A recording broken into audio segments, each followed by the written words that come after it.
Hey, what is up guys? It is Silversun here and today I'm going to be giving you guys a review on the new Gravity Falls episode, Weirdmageddon Part 2. Alright, so obviously this episode started where the last one left off.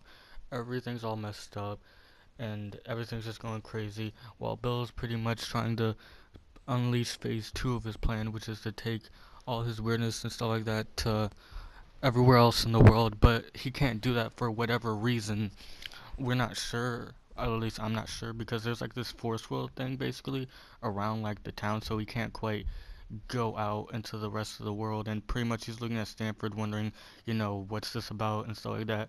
And Stanford's still pretty much like, his golden, frozen form basically. And another thing that I thought was kind of messed up and crazy is that he has pretty much like all the people he's rounded up throughout Gravity Falls. They're pretty much like in this chair, like, and they're all frozen, kind of like Stanford, but like he's just like sitting on them and stuff like that. And it's just really messed up and crazy. But basically, there's just this force field around the town that he can't get out of, and so he's pretty much trying to figure out a way how to get out. While all that's going on, we go into Mabel's bubble, which is pretty much as we speculated, just basically her dream world and an endless summer where everything's all colorful and crazy and bright and just perfect basically. And I did like all the references that she made, like the 60 smiles per hour kind of thing. And I think her name was Crash and Start. I don't know, those 80s guys basically, her boyfriends essentially. And yeah, pretty much she's just stuck in this fantasy land, and pretty much Dipper's just not believing it. He's thinking, this place is created by Bill, and pretty much he's just thinking they need to get out and they can't stay in here for too long, no matter how great and amazing it is. Dipper's trying to tell everyone, we have to get out, we can't stay in here and stuff like that. But Mabel's pretty much just saying, no, it's perfect here, and she shows them why. And basically, she shows Wendy, her friends, and pretty much letting her do whatever she wants to do, with them, just have fun. And another thing that we get to see is kind of, sort of, Seuss's dad in a way. Like, I actually thought it was his dad for a sec, but no, it's like pretty much what Zeus thinks that his dad looks like, and he pretty much just looks like a Mexican wrestler, and he's basically just telling him like, hey, you want to play catch and all that stuff, and then Zeus is just like, yeah, obviously, and pretty much Dipper's just like, no, you can't do this and stuff like that. And another thing that I thought was kind of funny, this whole like, I forgot what you called him, but it was pretty much just like her version of Dipper, and he's pretty much just like really like cool, quote unquote, basically, and Dipper, the real Dipper, obviously just doesn't like him, so I thought that was kind of funny. But basically, Dipper just leaves before Mabel can show him um all the good and fantastic stuff that he could be experiencing.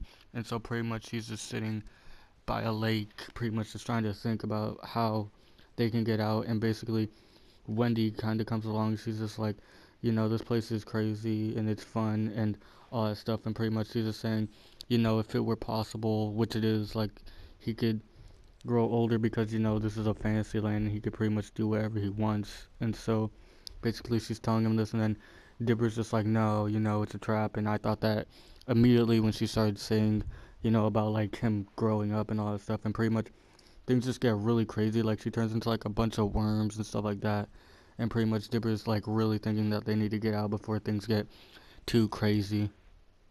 But before he can, he's stopped by these waffle guards, basically, and they're just saying, he can't leave or else he'll be banished. And pretty much he broke like one of the rules, saying that they have to go back to reality. And so pretty much they're put into court, basically, and they're just discussing about like which is better, fantasy or reality.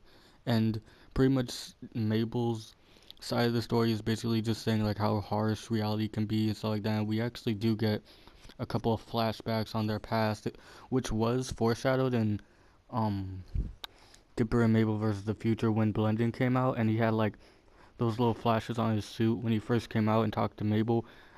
It showed like a little building and stuff like that, and that's pretty much what we get to see. It's their old elementary school. It's called Egbert Elementary School basically, and it's picture day for Mabel and Dipper and stuff like that, and she's pretty much just like sad because her hair got ruined because someone put gum in it, and she's pretty much crying. And then Dipper's just like, no, I don't know what to do and stuff like that. And pretty much she just runs off crying. Another one was on Valentine's Day, and this is pretty much Dipper. Well, it's not his side, but it's basically Mabel just saying, pretty much he had a terrible Valentine's Day because Mabel got a whole bunch of Valentine's cards and stuff like that, but then Dipper didn't get any, and that just made him like really sad, and everyone was making fun of him for it, basically, and it was just showing, the reality side of it, kind of. But then Dipper, goes up to the stand. He's pretty much trying to give his side of the story, and basically he just showed all the good times that happened, like on the picture day when when Mabel got gum in her hair. Pretty much Dipper had a little plan, and basically they just shaved off that part, both of them, and they pretty much just looked silly in that picture, but they were still happy nonetheless. And on the Valentine's Day, pretty much Mabel just snuck in like a little Valentine's Day card for Dipper, and that basically cheered him up, and it was really sweet, and just happy. And pretty much Dipper's just saying like, not everything can be perfect and stuff like that, and he doesn't have all the answers, but pretty much he's saying that it could probably be if they go back to the real world and stop Bill from destroying the town and all that stuff, and pretty much they have an awkward sibling hug, but then when they do, everything just goes crazy and they start turning into worms, every single one of them, and everything just starts getting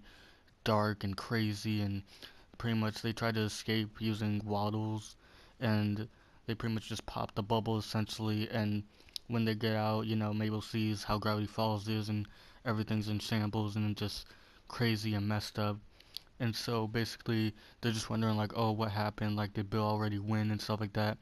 So pretty much they just decide to go back to the shack and like relocate, I guess, recuperate from everything. And so pretty much they go back to the shack, but when they do, almost everyone in the town, well, not everyone, obviously, almost like Grunkle Stan, Pacifica, even McGucket's there. And I thought he was still in the bunker because I knew Alex first hinted at that, but I guess not. He's in the shack with them, basically. And I really hope that Stanford and um McGucket, meet up again, hopefully, and stuff like that. And pretty much they just go back, to the shack, and everyone's just like going crazy, all holed up in the and just trying to stay alive, essentially. And pretty much, I don't know how, but I keep forgetting their names. Those two 80s looking guys, basically Mabel's boyfriends, pretty much come out of the bubble with them, and they're pretty much just like wondering like, oh, are they alive and stuff like that. And they pretty much just say like some kind of like, they basically quote someone, I believe. I don't know if it's a real person or not, I'm not quite sure, but pretty much they just say something pretty deep about like reality and stuff like that. And the episode pretty much just ends there with a couple of codes at the end and all that good stuff. But I'm not really here to, decipher the codes because that's just too much work for me. But overall, I thought this episode was pretty cool. While not as action packed and as crazy as the first part, this part, obviously goes into a little bit of flashbacks and stuff like that. And it's pretty sweet and cool. And I kind of like it, the chemistry between Dipper and Mabel, and all that good stuff. And yes, I did hear about the news and, what's going to happen in the future for Gravity Falls, but I won't talk about that till the next part, just give sort of my little, just little thoughts about it and stuff like that. And until then, Silver Sun is out, guys.